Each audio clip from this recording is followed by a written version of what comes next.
Okay, let's unpack this. The role of First Lady, it just throws you into this whirlwind of contrasts, doesn't it? It really does. I mean, one minute you're hearing about gemstone bathtubs. Exactly. And the next, you're meeting families who are just unbelievably grateful for a working fridge after Hurricane Katrina. That juxtaposition is incredibly stark. Yeah, and you meet people who seem, well, maybe a bit shallow. Yeah. But then also these amazing, inspiring teachers and military spouses. And the kids, the way they just cut through all the titles. Right. They forget you're the First Lady for a second. It's this unique window into America, and that's what we're diving into today.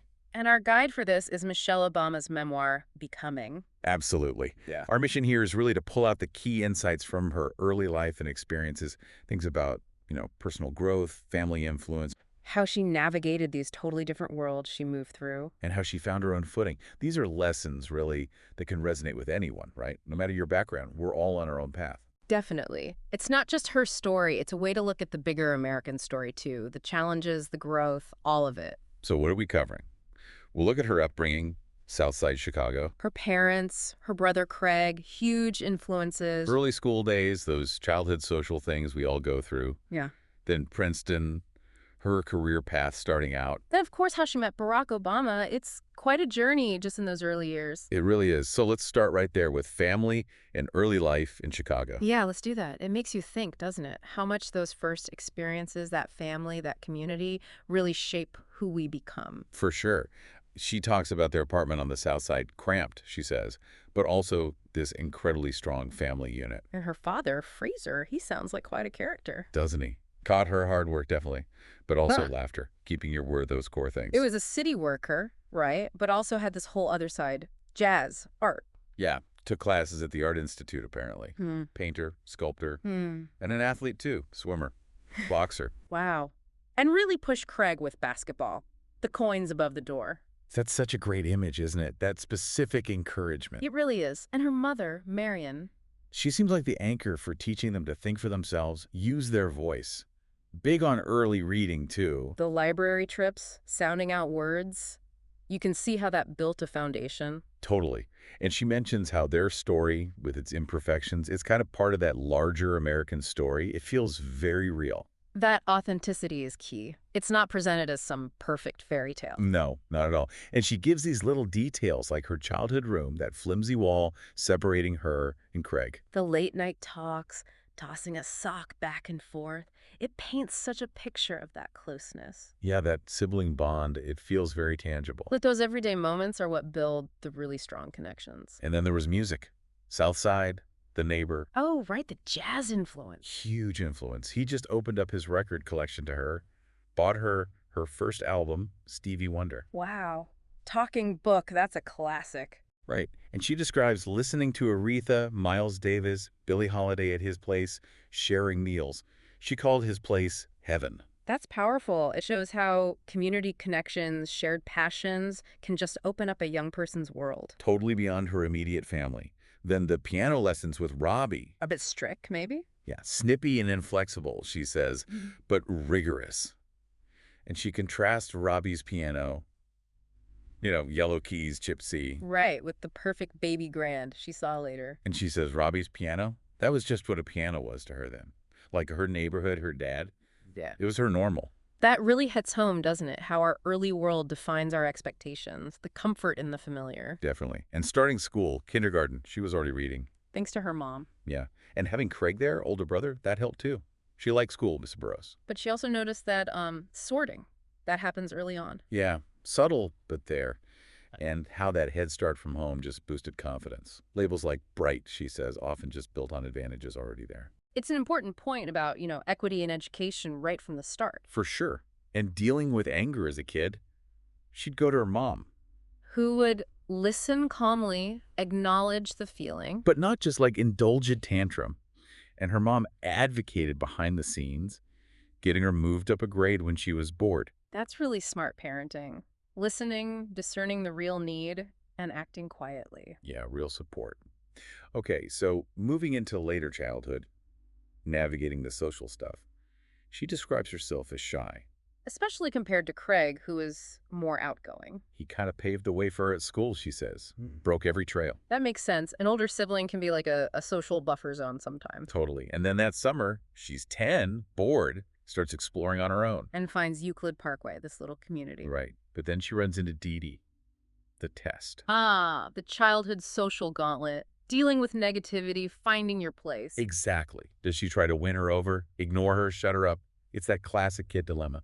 A mini version of social challenges we face our whole lives, really. And meanwhile, at home, they're having these really open talks about everything. Drugs, sex, race, inequality, politics. Yeah, her parents didn't sugarcoat things. And that story about Craig's new bike. At Rainbow Beach, the police officer accusing him. Just because he was a young black kid with a nice bike. Yeah. Even though the cop was black too. And her mother's reaction? Fierce. Demanding. Demanding an apology. Yeah, and her parents explaining, look, this was wrong, but it happens. That vulnerability because of skin color. Such a powerful, sadly necessary lesson about bias and needing to advocate. It really is. She also shares these softer memories, like her dad in the pool, even as he was getting weaker. Still playful, tossing him around. Yeah, and then the contrast, visiting the suburbs, the Stewart's place. Craig fit in, played ball. But she felt out of place, didn't quite connect. Couldn't articulate why then. Notice Pamela, the daughter, and her dad's reaction to his car getting scratched there. Just that quiet, well, I'll be damned. Yeah. And then fixing it. Yeah, that quiet resilience. Even the family fire drills, with Craig being super prepared. Little glimpses into their dynamic. Those moments show how we navigate different spaces, different expectations, sometimes subtle biases. Definitely. Now, digging into heritage. Her grandfather, Dandy. The professor. Right. But his dreams of college were blocked. Being black, poor, Great Depression. So he moved north, Great Migration, from South Carolina to Chicago. Escaping oppression, looking for work, it connects her story right into that huge historical movement. Understanding that history is so key to understanding ourselves, isn't it? His story shows the barriers, the resilience. Absolutely. Right. And she remembers lunches at home with girlfriends, a safe harbor of female wisdom. Talking school stuff, forming opinions, Jackson 5 versus Osmonds. Ah, yeah. And Watergate being just old guys talking into microphones. A kid's perspective. That's charming. How kids process the big world through their immediate social bubble. And friendships with Pam and Diane Gore. Their moms seemed more glamorous. Talking boys, makeup. Those early female bonds are so important for navigating adolescence. Totally. Okay, high school. Whitney Young. That commute sounds intense. 90 minutes, 2 buses. That's a big shift towards independence, a bigger world. And not many kids from our neighborhood there. Yeah. So, no Craig paving the way this time. She had to forge her own path, build her own reputation. She found she liked writing subjects, struggled a bit with pre-calculus. But realized hard work could bridge the gap. That's a crucial discovery. Yeah, that effort pays off. She wasn't necessarily top of the class, but she put in the work. That kind of grit serves you well later on. Then Craig heads off to Princeton. Big change at home. Quieter house, less food in the fridge, maybe? Exactly. And he chose Princeton over basketball scholarships. Her parents really pushed the academics. Her dad was so proud when he made the team, though. Shows their values education first, but supporting passions, too. She buckled down with homework. Encyclopedia Nook. Very disciplined. And aware of the money side of college. Didn't ask for extras like that Paris trip. Shows maturity, responsibility. And she contrasts her home life with the Jacksons' place through her friend Santita. Reverend Jackson's house, constant activity, political engagement. Yeah, boycotts, marches, bodyguards even. A very different kind of upbringing, different kind of impact. Fascinating comparison, different ways families engage with the world. Both she and Santita were looking at East Coast colleges. She visits Craig at Princeton. Seemed okay, didn't overthink it. Pretty much. Yeah. Lack of family experience with college, maybe. Assumed if Craig liked it, she could handle it. Relies on that familiar pattern, her brother's experience. And then, boom, acceptance letter arrives. Family pizza celebration. And that quiet satisfaction, proving that counselor wrong who said she wasn't Princeton material. That must have felt good, overcoming someone else's doubts. Sets her up for the next stage. Definitely ready for August. So, Princeton, first big influence. Journey. The Uber mentor for students of color.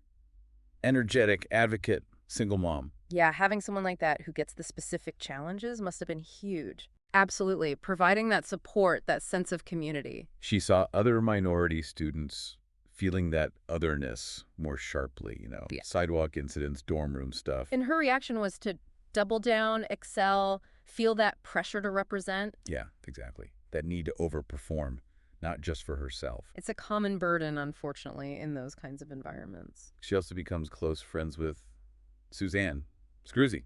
Total opposites, right? Fun-loving versus organized. Different social scenes. Yeah, but close. Those friendships with people different from you can be really broadening. Definitely challenges your own perspective. Trips down south with Craig gave her more insight into her dad's roots, that South Carolina silence. And returning later after Southside died, that sense of time passing. Connecting to history, family cycles. Then graduation looms, corporate recruiters descend. The vocational sorting. Suddenly everyone's in suits. Yeah, that pressure towards certain paths in those elite schools. It's a real phenomenon. Can sometimes overshadow what someone really wants to do. And she ends up on that path. Corporate law firm back in Chicago. Good job. Nice view. But unfulfilling. And contrasting with the reality of the South Side just miles away. Right. Desolation, job losses, crack epidemic. That gap between her world and her roots must have been jarring. Likely planted a seed for wanting something more meaningful. And it's at this firm she meets Barack Obama. Summer associate, she's assigned to advise him. Takes him to lunch, fancy place, firm's expense account. Sees herself as just a social conduit. Making him feel welcome. But you sense there's more brewing. She mentions their family's smoking history first, the kids trying to get the parents to quit. Relatable family stuff. And then she just asks Barack point blank about his smoking. Why would someone smart do something dumb? Huh. Direct. And he just shrugged. Yeah. But she admits, even focused on her career, something started shifting then. That undeniable spark. After summer barbecue, this new ache, this longing, even though he's leaving for law school. She's debating it internally, relationship versus career plan, then decides she's done waiting for clarity. Taking a leap, Craig remembers introducing them to the family, apparently. Dad liked him but was skeptical. Nice guy. Too bad he won't last. Based on her track record, maybe? Shows even family doesn't always see it coming. And she contrasts their families, hers, a square, his, this complex global geometry. Yeah, Ann Dunham, Kenyan father, Indonesia. Vastly different backgrounds converging. That metaphor really captures the richness and complexity they both brought. As they get serious, she sees his community organizing work up close. Church meetings, talking shared stories, collective action. Right. Explaining the organizer's role strategy, listening, trust, asking for time and money, facing rejection, sharing successes from Alt Geld Gardens. That must have given her a much deeper understanding of his core passion, what drove him. Definitely. Then travel together. Jamaica with Suzanne. She loved it. And Hawaii with Barack, his home turf. Meeting his sister Maya, his grandparents Toot and Gramps in their apartment. Seeing those important people, places, deepening the connection. But then tragedy strikes. Suzanne dies. So young, 26, cancer. Devastating, that feeling of unfairness, the world just carrying on. It hit her hard, made her question everything, want more joy, more meaning in her own life. She wonders if she'd have dug so deep without Barack's influence then. Grief can be such a powerful catalyst for reevaluation, can't it? Makes you face those big questions about your own path. Totally. She starts thinking about different careers, teaching, nonprofits, helping kids. While still aware of the money side. And her mom's unspoken perspective, given her own sacrifices. That's a real tension. Fulfillment versus practicality, especially with family history in mind. And around this time, her dad's health is really going downhill. Watching TV, getting weaker, the swelling, that rattle in his voice. The family intervention. He reluctantly agrees to see a doctor. But it was too late. She shares those last moments in the hospital. His words. Love, pride, regret, asking forgiveness.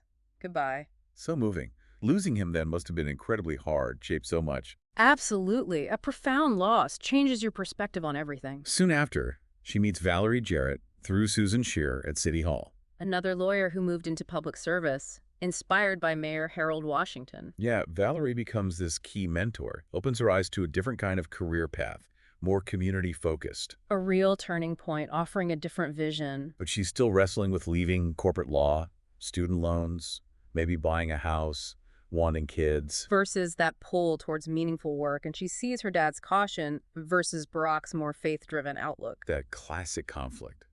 Security versus purpose. Yeah. especially when planning a future. And she fails the bar exam the first time? Yeah, but passes later. Sees Barack seem less stressed about it. They celebrate when he finishes. But then he drops that bomb about not seeing the point of marriage. Ouch.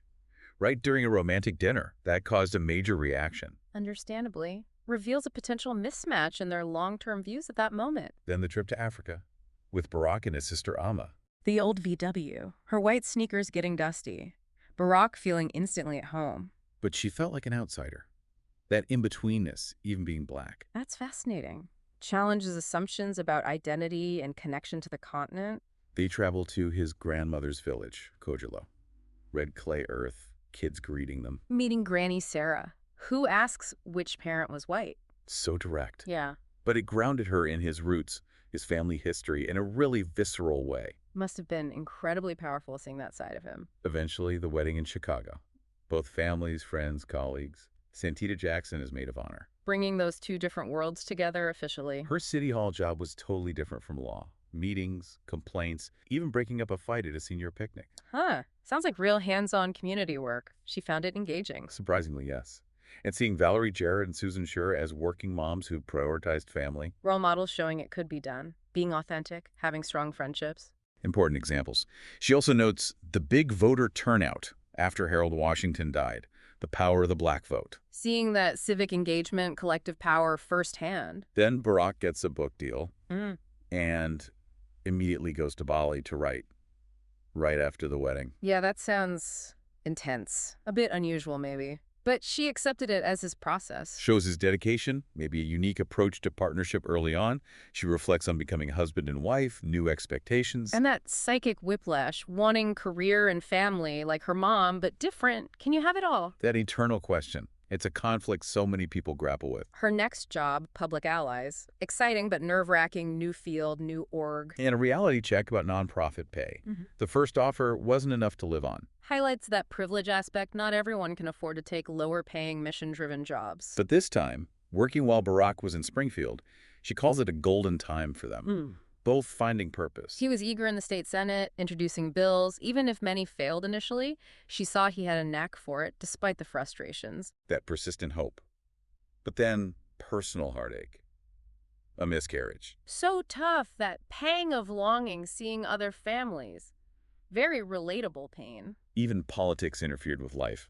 A Senate debate delayed their Christmas trip.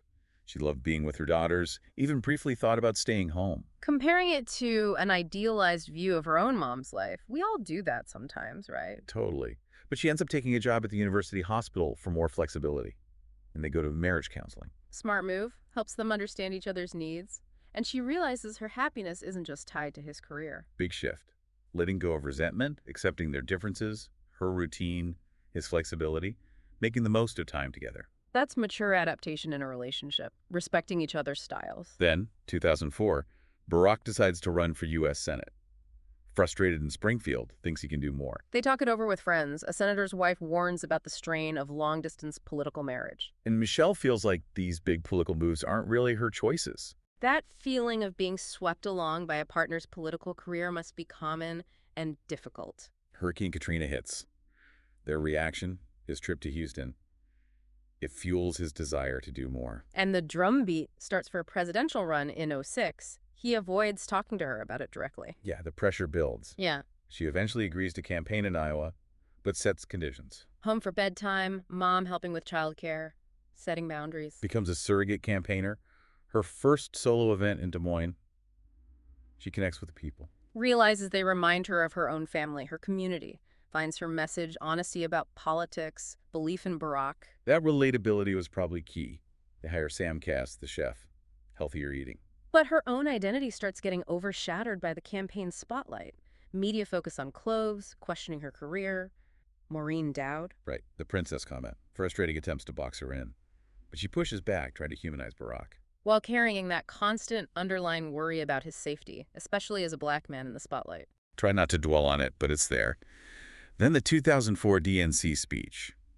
Huge moment for the campaign. And the final Iowa push feels like half the South Side showed up to help. That community support again. Fast forward to Inauguration Day 2009. The balls, Laura Bush showing the girls around the White House, settling into this surreal new reality. Beau and Sonny arrive, adding some normalcy.